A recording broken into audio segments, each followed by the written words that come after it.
Anda kembali bersama kami. Saya ke Pak Syahril. Pak Syahril, jadi bagaimana penanganan terhadap para korban, termasuk juga santunan bagi para keluarga korban gagal ginjal akut di Oktober hingga November lalu? Anda bisa cerita kepada kami? Pak Syahril? Nah, Pak Syahril mungkin bisa dibantu untuk unmute device Pak Syahril? Ya, silakan Pak. Ya. Jadi izin dulu, saya ingin menjelaskan kasus yang ini karena kita harus responsif cepat ya, gerak cepat.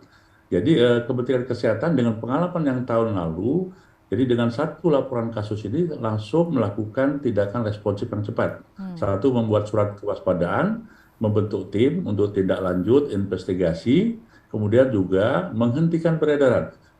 Bu Kurniasih, kita sudah menghentikan tanggal 6 kemarin Bu ya. Jadi obat itu kita minta dihentikan sementara karena untuk kehati-hatian kita tanpa harus berdiri dari berbagai pihak. Jadi mudah-mudahan gerak cepat ini, saya setuju dengan Mbak Soleha tadi bahwasanya kita harus mencoba untuk apakah ada kemungkinan yang lain. Itu saya kira itu memang saintifik itu harus begitu. Nah, kami ingin melaporkan satu kasus yang kemarin meninggal, itu sudah memang dari dokter penanggung jawabnya itu sudah menyingkirkan semua penyebab yang lain, sehingga itu disampaikan bahwasanya pasien itu sudah masuk konfirmasi. Dan mungkin juga buat pembelajaran kita, izin Mas Awan dan juga Ibu Kurniasih, bahwasanya ini memang harus bersama-sama. Jadi harapannya kalau ada anak yang sedang menderita bukan hanya gagal ginjal atau tidak, untuk cepat-cepat memberikan suatu pertolongan pertama dan juga harus melakukan sistem rujukan yang baik. Karena kemarin kasusnya ini memang muter-muter dulu Pak ya, ada ke rumah sakit ini, sini-sini, dan akhirnya ke RSCM yang sudah masuk stadium 3. Dan tentu saja stadium 3 ini walaupun sudah masuk obat pomepizol tidak tertolong lagi. Jadi ada suatu jeda di mana pasien ini tidak mendapatkan pertolongan dengan umpamanya cuci darah, hemodialisa maupun obat pomepizol. Nah, untuk pasien yang dari 326 ya, itu kan 116-nya kan dipulangkan. Dan saat ini dari 116 ini sebagian besar, hampir 100 lebih itu sudah memang betul-betul sembuh, oke gitu ya. Nah, yang lain memang ada berobat jalan untuk memastikan pasien-pasien ini memang betul-betul sempurna sembuhnya. Dan itu Bu Kurniasih kami laporkan semuanya menjadi tanggung jawab pemerintah untuk pembiayaannya. Jadi, terima kasih Pak Syahril. Terima kasih. Jadi mudah-mudahan inilah bentuk kehadiran kita. Kita akan merawat betul-betul pasien ini sampai sembuh, dan kalau ada efek jangka panjang pun akan menjadi perhatian kita untuk dilakukan seminimal mungkin untuk risiko terjadi di kemudian hari gitu Pak. Nah, jadi gitu Mbak Prisca. Jadi 116 pasien ini sudah sebagian besar alhamdulillah sembuh ya. Dan yang memang agak itu kan ada 3 stadium ya. Stadium 1, 2, 3. Jadi kalau stadium ini berpengaruh terhadap kesembuhan dan efek jangka panjangnya. Semakin dia stadiumnya tinggi akan sulit dan lama. Tapi kalau dia hanya stadium 1, mungkin 2, itu insya Allah akan sembuh sempurna. Oke. Mas Awan mungkin bisa cerita saat ini sebenarnya karena bersama dengan keluarga korban ya gagal ginjal anak, saat ini apa yang mereka hadapi? Faktanya apa yang telah dan tengah mereka hadapi saat ini? Ya, yang pertama tentu pada proses perawatan itu perlu diceritakan bahwa pada saat itu Kementerian Kesehatan menyampaikan bahwa semua di cover BPJS. Ini penting untuk disampaikan. Hampir semua anak karena kondisinya yang memang parah ya kan, itu harus dibolong di sini, tracheostomi namanya ya, saya nggak. Itu untuk kebutuhan sehari-hari saja. Misalkan untuk strap loh ya itu ya. Itu tidak ada stoknya di RSCM, harus cari di luar ya. Setiap cari di luar hari. Artinya beli sendiri. Beli sendiri karena kebutuhan cepat. Itu nggak di cover. Terus kemudian karena perdarahan yang hebat dalam beberapa bulan gitu kan harus keluar dari lubang dubur darah itu setiap saat itu kan. Itu untuk apa itu? Penampung itu ya? Iya, penampung itu mereka harus cari sendiri setiap hari. Ya kan? Itu yang terjadi gitu. Itu satu hal. Yang lain adalah semua pasien yang korban yang kami wakili itu mendapat obat ini di fasilitas kesehatan. Ada resep BPJS dan lain sebagainya. Jadi mereka tidak mau tahu dong ini obat dari mana, keabsahan gimana, keamanan gimana, tapi nyatanya mereka merasakan itu dan hampir semuanya sebagian besar menengah ke bawah. Bayangkan ada ibu dan keluarga ngontrak di Bekasi Cikarang ya kan?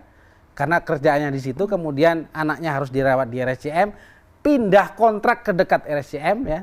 Kemudian setiap hari bapaknya harus pulang pergi jadi satpam di Cikarang dan itu pun mereka harus menanggung hal-hal yang mereka kayak itu tadi gitu loh, yang nggak di mereka harus cover. beli sendiri dan lain-lain. Ya, itu satu. Misalkan ada yang lain lagi harus melakukan itu, kemudian anaknya yang kedua harus dititip, ya kan? Karena harus intensif menjaga anak itu sampai tidak sekolah. Itu salah satu hal lagi. Yang lain lagi adalah gini. Ada namanya Bu Resti, ada yang fotonya di sini ya. Itu tracheostomi, gitu kan? Disuruh pulang, ya kan? Itu ada mesin yang harus dia beli sendiri. Dia beli sendiri padahal dia hidupnya ya itulah ya, kondisinya begitu memprihatinkan. Harus beli sendiri dan saya yang nggak habis pikir begini. Tracheostomi itu harus ada dibersihkan, saya nggak tahu ya, dimasukkan untuk dibersihkan. Itu orang tua dilatih. Yang harusnya itu adalah pekerjaan tenaga medis profesional. Itu harus dilatih dan itu kan ada risiko. Artinya apa? Dan juga begini, ada yang dirawat di ruang perawatan itu yang sampai sekarang sudah 5 bulan di sana, anak masih tidak bisa menggerakkan anggota tubuh, hanya bisa melihat kanan kiri, tidak bisa mengenali apa-apa. Itu juga orang tua khawatir kalau kemudian saya pulang, anak saya belum sembuh. Siapa menangani dan bagaimana menangani? Ini bukan cuma gagal ginjal akut ini kan hanya satu hal yang diserang duluan, kemudian yang lain kena. Artinya tanggung jawab pemerintah harusnya ini sampai seumur hidup. Apapun itu, jangan kemudian dititipkan BPJS lah, dititipkan. Harus ada satu kebijakan instan khusus untuk ini bagi anak-anak yang nggak berdosa ini gitu loh. Pak Syahril, faktanya ini ada cerita berbeda dari Pak Awan, Pak Syahril.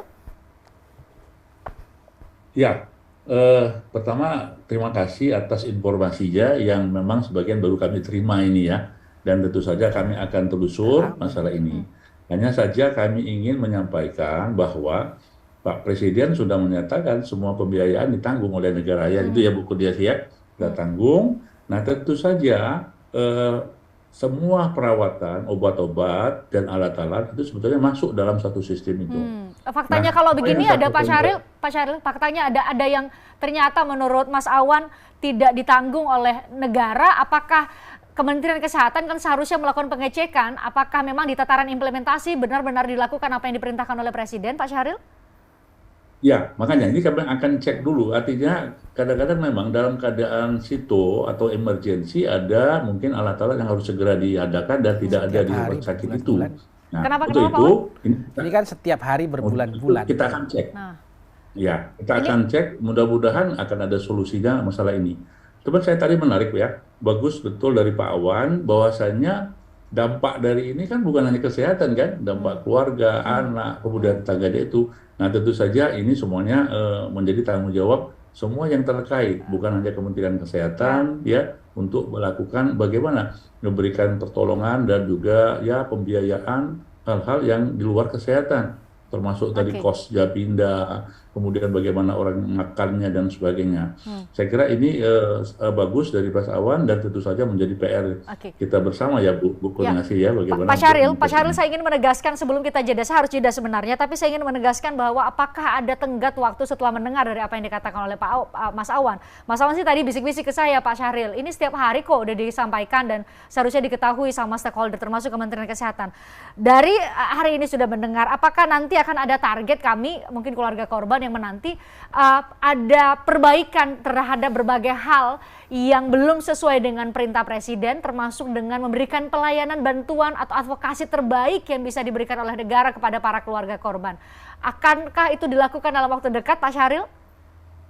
Ya, kami akan menerima masukan ini dan tentu saja Mas Awan segera saja data yang ada datanya yang tersusun baik itu menjadi bagian dari kami. Insya Allah saya akan tidak lanjuti dan kami akan bahas di Kementerian Kesehatan untuk porsi Kementerian Kesehatan. Sedangkan mungkin porsi di bidang sosial dan tadi disampaikan tentu saja akan diselesaikan oleh lintas sektoral atau kementerian yang memang bertanggung jawab di bidang layanan atau santunan sosial.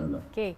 Ini kalau mendengar cerita dari Mas Awan, kami jadi lebih percaya dengan apa yang kami tuliskan di layar. Lagi-lagi gagal ginjal akut bikin takut karena ternyata dampaknya bukan hanya persoalan ginjal orang sakit atau anak sakit ginjal ANSI, tapi kemudian juga punya dampak lain yang juga membutuhkan pertolongan dan advokasi dari banyak pihak. Kita obrolkan usai jeda, saya harus jeda, kami akan kembali untuk Anda.